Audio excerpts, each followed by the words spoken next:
9월 8일 월요일. 과학과 신앙.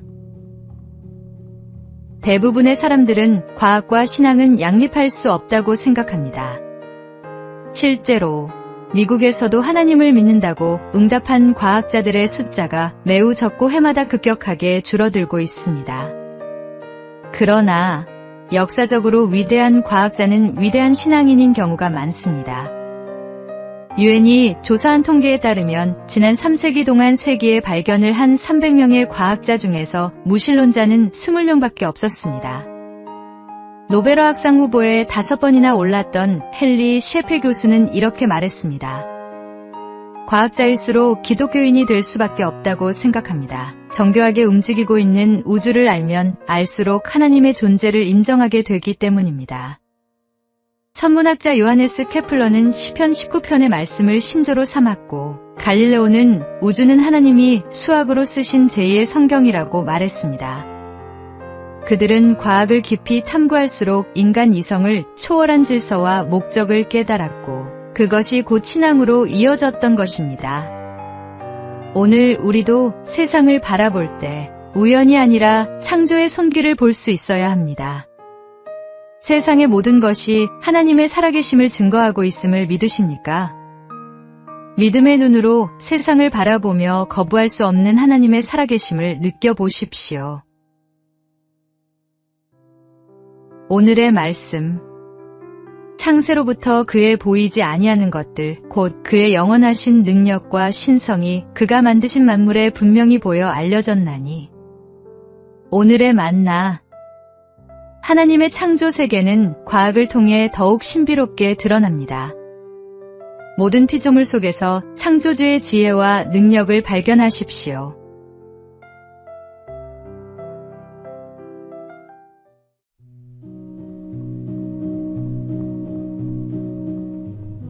(9월 9일) 화요일.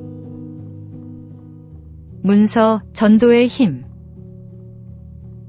하나님은 세상을 창조하신 유일한 하나님이시며 성경은 유일한 진리입니다. 그러나 세상이 변하면서 하나님을 예배하는 형식과 전도 방식은 계속해서 달라지고 있습니다. 이런 흐름을 따라 어느새 전도의 기본이었던 문서 전도도 이제는 무용지물인 것처럼 여겨지고 있습니다. 최근 10년 사이 주님을 만난 사람 중에는 노방전도나 문서 전도를 한 번도 경험해본 적이 없는 사람들도 있습니다. 이런 상황이지만 그럼에도 불구하고 여전히 문서 선교가 가장 효과적인 전도 방법 중 하나라고 믿습니다.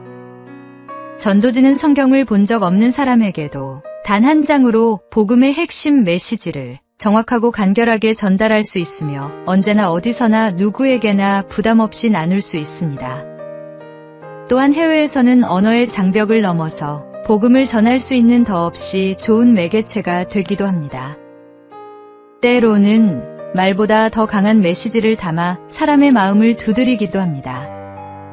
주님의 복음을 전할 수만 있다면 우리는 수단과 방법을 가리지 말아야 합니다. 관계를 통해 가까운 이에게 복음을 전하는 것도 귀하고, 전도지를 통해 처음 보는 이에게 복음을 전하는 것도 귀합니다.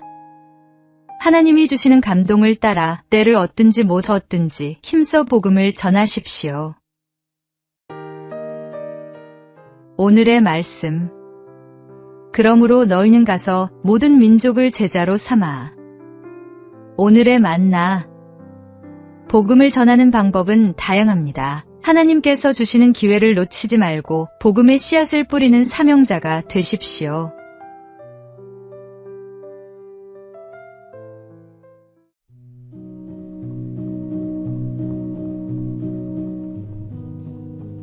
(9월 10일) 수요일.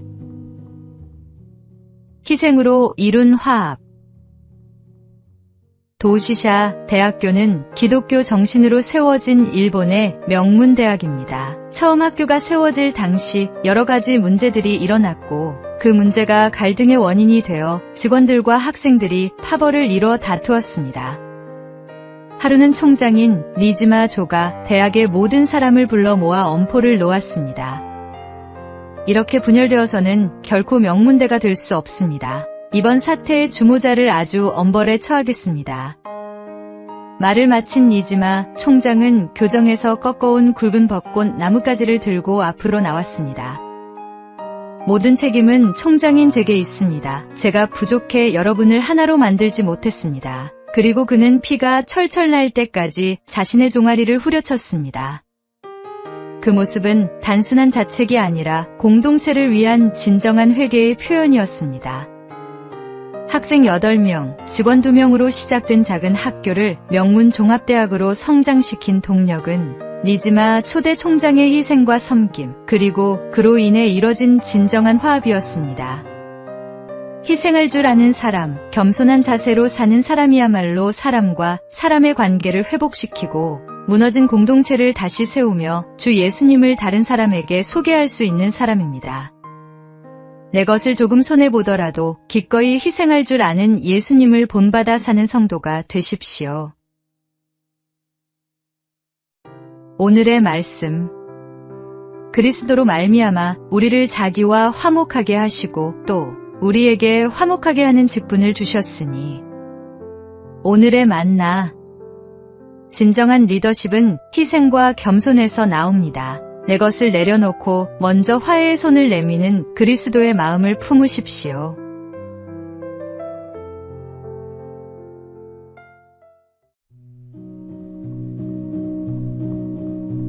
(9월 11일) 목요일.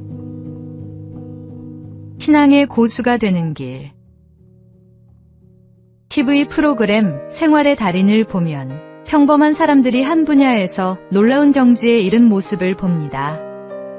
그들에게는 공통점이 있습니다. 무한 반복의 노력, 강한 도전의식, 그리고 실수와 시행착오 속에서도 겸손히 배우려는 자세입니다. 이를 통해 우리는 스스로에게 질문하게 됩니다. 나는 신앙의 고수인가? 아니면 아직 하수인가? 신앙의 고수란 단순히 교회 생활을 열심히 하는 것이 아닙니다. 내적으로는 성령으로 충만하고 외적으로는 그리스도의 향기가 물씬 풍기는 삶을 사는 것입니다. 바둑의 고수 조은현은 아플수록 복귀하라. 승리한 대국의 복귀는 이기는 습관을 만들어주고 패배한 대국의 복귀는 이기는 준비를 만들어준다고 했습니다. 신앙생활도 마찬가지입니다. 매일의 삶을 복귀하며 하나님 앞에서 반성하고 성찰하는 것이 필요합니다. 예수님을 닮고자 하는 거룩한 열망, 훌륭한 신앙의 선배들로부터 배우려는 겸손한 자세, 하나님의 말씀을 삶에 적용하려는 끊임없는 노력, 이런 것들을 무한 반복할 때 우리는 그리스도의 장성한 분량이 충만한 데까지 이를 수 있습니다. 신앙의 달인이 되는 길에는 지름길이 없습니다. 오직 매일의 훈련과 말씀 묵상, 그리고 성령님의 도우심을 구하는 기도가 있을 뿐입니다. 오늘도 한 걸음씩 그리스도를 닮아가는 여정을 계속해 나가야 합니다. 오늘의 말씀. 우리가 다 하나님의 아들을 믿는 것과 아는 일에 하나가 되어 온전한 사람을 이루어 그리스도의 장성한 분량이 충만한 데까지 이르리니. 오늘의 만나. 매일의 작은 순종과 훈련이 모여 그리스도의 장성한 분량에 이르게 됩니다. 오늘 하루도 주님을 닮아가는 작은 걸음을 내딛어 보시기 바랍니다.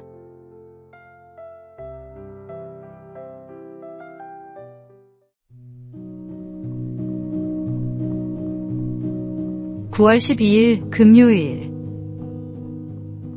나이 듦의 은혜.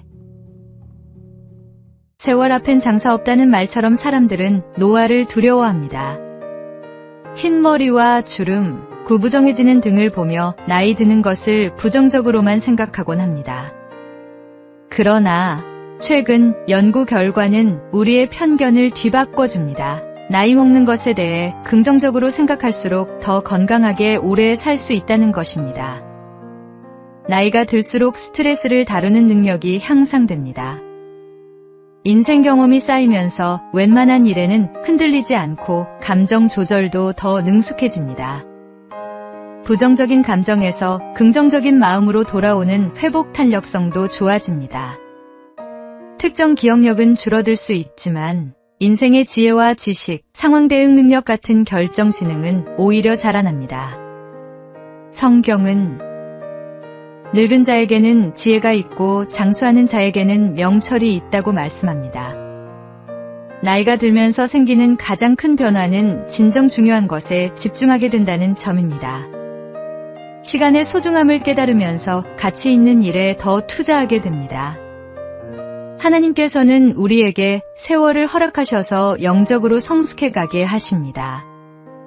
젊을 때의 혈기와 조급함은 세월과 함께 지혜와 인내로 변합니다. 나이 드는 것은 쇠퇴가 아니라 하나님께서 주신 또 다른 형태의 성장입니다. 그러니 막연히 노화를 걱정하기보다는 어떻게 하면 하나님 안에서 잘 나이 들어갈 수 있을지 생각해 봅시다. 오늘의 말씀. 늙은 자에게는 지혜가 있고 장수하는 자에게는 명철이 있느니라. 오늘의 만나. 세월은 우리를 늙게 하는 것이 아니라 지혜롭게 만드는 하나님의 선물입니다. 오늘도 한 살 더 나이 든 것을 감사하며 성숙해져가는 내 모습을 발견해 보시기 바랍니다.